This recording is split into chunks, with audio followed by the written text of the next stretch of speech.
जय हिंद प्यारे साथियों, स्वागत है आपका जीएस वॉरियर में। दोस्तों, जैसा कि हम पिछले 2 दिनों से जीव विज्ञान के तहत जैव प्रक्रम के बारे में जो समझने का प्रयास हम कर रहे थे, आज उसी जैव प्रक्रम में तीसरा टॉपिक हम लेकर के आए हैं। वह टॉपिक है वहन या परिवहन।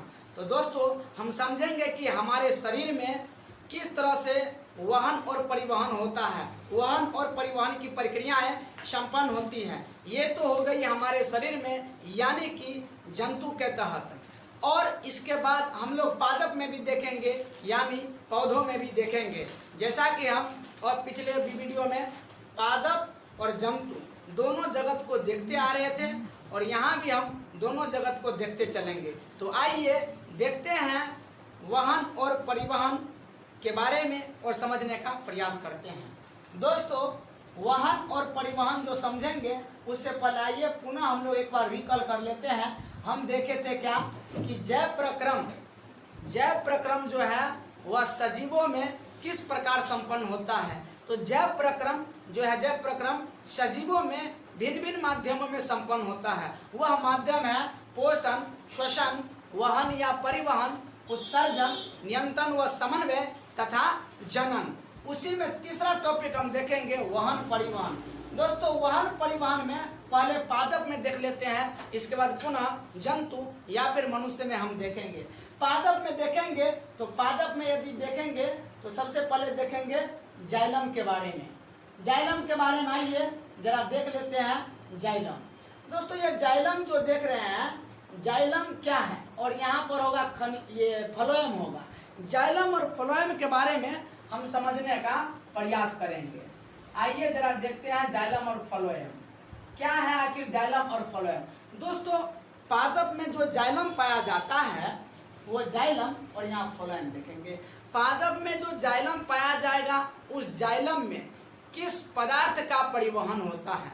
तो जाइलम में जल और खनिज लवण का परिवहन होता है, और वही देखेंगे फ्लोएम में, तो फ्लोएम में भोज्य पदार्थ का परिवहन होता है। क्या देखें कि पादप में वहन परिवहन की क्रिया जो होगी जाइलम के माध्यम से, वह जाइलम के द्वारा जल और खनिज लवण का वहन होगा।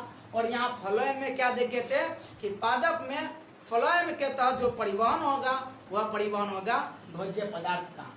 जाइलम में ये जल और खनिज लवण का जो परिवहन होगा वह किस तरफ से किस तरफ होगा, यानी किस दिशा से किस दिशा में होगा। तो जाइलम में जो है परिवहन होगा जल और खनिज लवण का केवल जड़ से तना की तरफ होगा जाइलम में, और वही फ्लोएम में देखेंगे जो भोज्य पदार्थ का परिवहन होता है वह सभी दिशा में होगा। जड़ से तना, तना से जड़, फिर शाखा बहुत सारे दिशा में होगा, जितना भी दिशा सभी दिशा में संपन्न होगी। अब देखते हैं जाइलम क्या है। तो जाइलम एक प्रकार का मृत कोशिका है, और वहीं देखेंगे फ्लोएम, तो फ्लोएम एक प्रकार का जीवित कोशिका है। फ्लोएम एक प्रकार क्या है, जीवित कोशिका है। तो हम यहाँ जाइलम और फ्लोएम के बारे में देखने का प्रयास किया। यहाँ आइए पुनः देख लेते हैं।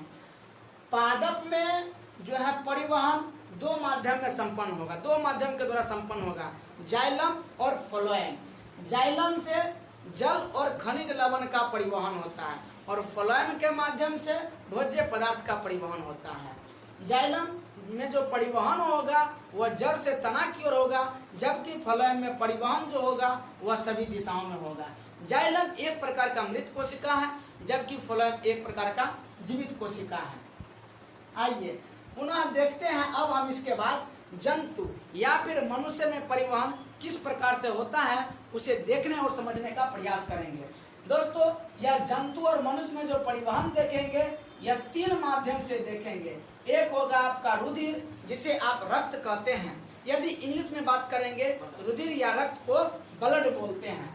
इसके बाद आएगा आपका रक्त वाहिनियां, पुनः आएगा हार्ट, जिसे आप हृदय कहा करते हैं। आइए रुधिर और रक्त के बारे में देख लीजिए। दोस्तों, जैसा कि आप जानते हैं कि रुधिर यानी ब्लड जो होंगे, यहाँ पर हम कह सकते हैं कि ब्लड ये 3 प्रकार का वैसे हम देखेंगे। वह कौन कौन है, तो लाल रक्त कणिका, श्वेत रक्त कणिका और प्लेटलेट्स। लाल रक्त कणिका, श्वेत रक्त कणिका और प्लेटलेट्स। इसके बाद हम प्लाज्मा भी देखने का प्रयास करेंगे। आइए, लाल रक्त कोशिका हमने लिखा है, जबकि लाल रक्त कणिका कहना उचित होगा। तो लाल रक्त कणिका जिसे आरबीसी कहते हैं, यानी रेड ब्लड कार्पल्स, और डब्ल्यूबीसी जिसे व्हाइट ब्लड कार्पल्स, हिंदी में श्वेत रक्त कणिका कहते हैं। उसके बाद प्लेटलेट्स। अब देखिए, लाल रक्त कणिका जो है दोस्तों, यह लाल रक्त कणिका आरबीसी जो होता है, श्वसन वर्णक यानी हीमोग्लोबिन पाया जाता है इसमें, और यह लाल रंग का होता है। कल मैंने बताया था कि रक्त का लाल होना हीमोग्लोबिन के कारण होता है, और यह भी बताया था कि श्वसन प्रक्रिया के दौरान यदि हमारे शरीर के भीतर हीमोग्लोबिन के साथ ऑक्सीजन रिएक्ट करता है तो वह बनाता है ऑक्सी हीमोग्लोबिन, और यदि हीमोग्लोबिन के साथ कार्बन डाइऑक्साइड रिएक्ट करता है तो वह बनाता है क्या, कार्बोक्सी हीमोग्लोबिन। तो आप यहाँ समझ लिए होंगे लाल रक्त कोशिका। अब यह लाल रक्त कोशिका जो है, यहाँ इसमें क्या हुआ, ऑक्सीजन का वहन होगा, और वही ऑक्सीजन का वहन जब हो जाता है तो कहलाता है क्या, ऑक्सी हीमोग्लोबिन। अब देखिए डब्ल्यूबीसी यानी व्हाइट ब्लड कार्पल्स, जिसे आप श्वेत रक्त कणिका कहते हैं, यह रंगहीन होगा। जैसा कि लाल रक्त कोशिका देखे थे तो लाल रंग का था, और लाल रंग का कारण था हीमोग्लोबिन, और जबकि श्वेत रक्त कोशिका यानी श्वेत रक्त कणिका जो होगा, यह कोई रंग नहीं होगा, इसका कोई रंग नहीं होगा, यानी रंगहीन होगा। और यह क्या करता है, श्वेत रक्त कोशिका, तो यह जो है प्रतिरक्षा प्रदान करता है, यानी लड़ने में यह सहायक होता है, रक्षा करता है। और प्लेटलेट्स क्या होता है, तो प्लेटलेट्स जो है इसका काम है रक्त को थक्का बनाना, यानी प्लेटलेट्स रक्त को थक्का बनने में सहायक होता है, रक्त को थक्का बनने में मदद करता है ये प्लेटलेट्स। इसके बाद यदि प्लाज्मा देखते हैं, प्लाज्मा क्या है, तो प्लाज्मा जो है आपका रक्त का तरल भाग होता है। अब दोस्तों यहाँ देख लीजिए, प्लाज्मा समझ गए, रक्त भी समझ लिए होंगे कि ब्लड खून, तरल भाग। अब दोस्तों ये तरल भाग क्या होता है, यदि आप नहीं समझ रहे होंगे तरल भाग क्या होता है तो अब समझिए। देखिए, तरल भाग होता है द्रव के रूप का, जैसे पानी तरल है, पेट्रोल तरल है, दूध तरल है, केरोसिन तरल है। तरल मतलब क्या, द्रव अवस्था, वो कहलाता तरल। तो यही ब्लड का तरल भाग जो होगा वह कहलाएगा प्लाज्मा। अब आइए रुधिर रक्त के बारे में जब देख लिया, अब देखते हैं रक्त और वाहिनियां। अब दोस्तों रक्त वाहिनियां जब देख रहे हैं तो रक्त वाहिनियां में तीन चीज देखेंगे हम लोग। वो रक्त वाहिनियां में तीन चीज क्या देखेंगे, धमनी, शिरा और कोशिका। रक्त वाहिनियां तीन भाग में बांटेंगे, वह तीन भाग कौन होगा, तीन भाग होगा धमनी, शिरा और क्या, तो कोशिका। धमनी के बारे में देखिए दोस्तों, धमनी में जो परिवहन होगा यानी वहन होगा, जिसको आप ट्रांसपोर्ट भी कह सकते हैं, तो वाहिनी में जो परिवहन होगा वह ऑक्सीजन युक्त रक्त अंग से हृदय तक परिवहन होगा। धमनी में परिवहन होगा किसका, तो ऑक्सीजन युक्त जो रक्त है उस रक्त का परिवहन होगा धमनी में, कहाँ से कहाँ तक, तो अंग से हृदय तक परिवहन होगा। वही शिरा के बारे में कहेंगे तो शिरा में परिवहन होगा ऑक्सीजन रहित रक्त का, वो था ऑक्सीजन युक्त रक्त, और यह शिरा में ऑक्सीजन रहित रक्त का परिवहन होगा अंग से हृदय तक। शिरा में परिवहन होगा ऑक्सीजन रहित रक्त का अंगों से हृदय तक। इसके बाद कोशिका, कोशिका में जो है, कोशिका तो सबसे पहले एक महीन प्रकार का है, और यह एक स्तरीय होता है, यानी एक लेयर का होता है। कोशिका महीन आकार का होता है और यह एक स्तरीय होता है। और यह जो कोशिका इसमें जो पाया जाएगा किसमें, रक्त वाहिनियां में, यह कोशिका पारगम्य होगा, यानी क्या, आर पार उससे जा सकता है। ठीक है, यह था आपका ये रक्त वाहिनियां। अब आइए देखते हैं हृदय के बारे में, क्या है आखिर हृदय। दोस्तों हृदय को हम पेशीय अंग भी कहा करते हैं, हृदय को पेशीय अंग कहा करते हैं। और यह हृदय जो है दो भाग में पहले बांटते हैं, बायां अलिंद और दायां अलिंद। और बायां अलिंद में जैसे देखते हैं एक बायां निलय भी देखेंगे, और दायां अलिंद में हम लोग दायां निलय भी देखेंगे। इस प्रकार से हृदय को चार कोष्ठक में बांटते हैं, कौन कौन, बायां अलिंद, बायां निलय, दायां अलिंद, दायां निलय। अब ये जितने भी बायां अलिंद, बायां निलय, दायां अलिंद, दायां निलय है, यह जो है इसके बारे में आइए जरा हम जान लेते हैं। क्या देखते हैं कि बायां अलिंद में क्या प्रक्रिया होती है। तो बायां अलिंद में फेफड़ों से ऑक्सीजन युक्त रक्त जो होगा वह बायां अलिंद में फुफ्फुस शिरा द्वारा जाता है। बायां अलिंद जो है फेफड़ा से जो ऑक्सीजन युक्त रक्त है, फेफड़ा से ऑक्सीजन युक्त रक्त बायां अलिंद में जाएगा, किसके द्वारा? तो फुफ्फुस शिरा द्वारा जाएगा। अब बायां निलय के बारे में देखें तो बायां निलय में क्या देखेंगे? जब बायां अलिंद में वह प्रक्रिया हो जाती है तो बायां अलिंद से ऑक्सीजन युक्त जो रक्त होगा वह रक्त क्या बायां निलय में आ जाएगा।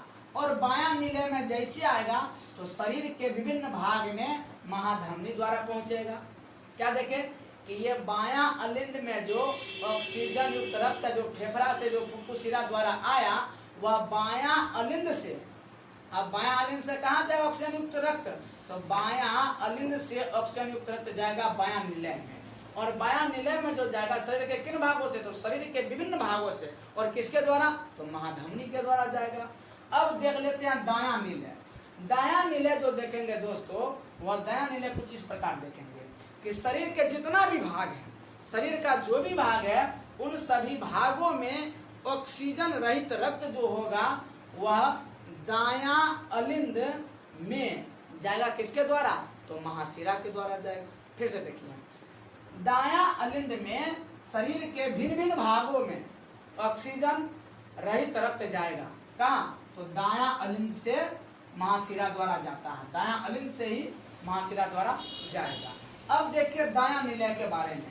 अब दोस्तों दायां निलय जो देखेंगे वह कैसे देखेंगे? तो ऑक्सीजन रहित जो रक्त है वह दायां अलिंद से दायां निलय में जाता है। जो भी ऑक्सीजन रहित रक्त होगा दायां अलिंद से दायां निलय में जाएगा। जैसे बायां निलय देखेंगे कहाँ से आया था? तो बायां अलिंद से दायां निलय में पहुंचा था। उसी प्रकार से यहाँ दायां निलय जो होगा ये दायां अलिंद से तब जाकर दायां निलय में जाएगा। ठीक है। अब इन दोनों के मिश्रित भाग को क्या कहेंगे? आइए जरा उनको हम देखने का यहाँ देखेंगे हम कि ये जो प्रक्रियाएं हुई बायां अलिंद दायां अलिंद या फिर बायां निलय दायां निलय में, ये सभी प्रक्रिया के बाद अब क्या होता है? तो इन सभी प्रक्रिया के बाद फुफ्फुस धमनी द्वारा ऑक्सीजनीकरण हेतु कहाँ जाएगा? फेफड़ा में जाता। कौन चीज? रक्त। यानी इन सभी प्रक्रिया के बाद फुफ्फुस धमनी द्वारा वो जो रक्त होता है वो ऑक्सीजनीकरण के लिए कहाँ जाता है? फेफड़ा में जाता है। अब इसके बाद हम देखते हैं क्या? तो लसिका के बारे में देखते हैं। आइए जरा देख लेते हैं लसिका के बारे में। लसिका क्या होता है? तो लसिका जो है उत्तकों के बीच स्थित एक प्रकार का द्रव है। लसिका उत्तकों के बीच एक प्रकार का स्थित द्रव है। और लसिका में क्या पाया जाएगा? तो WBC और प्लाज्मा दोनों पाया जाता है। WBC मतलब क्या? व्हाइट ब्लड कॉर्पस, यानी श्वेत रक्त कणिका। थोड़ा देर पहले बताए थे श्वेत रक्त कणिका के बारे में कि श्वेत रक्त कणिका जो है रंगहीन होगा, कोई प्रकार का उसमें रंग नहीं होगा। और क्या? श्वेत रक्त कोशिका जो होगा प्रतिरक्षा प्रदान करता है। और प्लाज्मा के बारे में बताए थे कि प्लाज्मा रक्त का तरल भाग होता है, द्रव वाला भाग होता है। तो लसिका में ये चीज पाया जाएगा। इसके बाद लसिका में किस चीज का परिवहन होता है? तो लसिका में जितने भी पोषक तत्व हैं, पोषक तत्व और हार्मोन्स का वहन होता है, जिसे वसा कहते हैं। पोषक तत्व और हार्मोन्स का वहन यानी वसा का वहन होता है। यह हमने लसिका के बारे में जाना और समझा। तो दोस्तों इस प्रकार से हमारा यह जो टॉपिक है वहन और परिवहन संपन्न होता है। और आपको यह वहन और परिवहन समझ करके मज़ा आया होगा। तो दोस्तों आप इसी तरह हमारे साथ बने रहिए और अपना ढेर सारा प्यार तथा सपोर्ट हमें देते रहिए। फिर मिलेंगे हम अगले टॉपिक उत्सर्जन में। तब तक के लिए जय हिंद।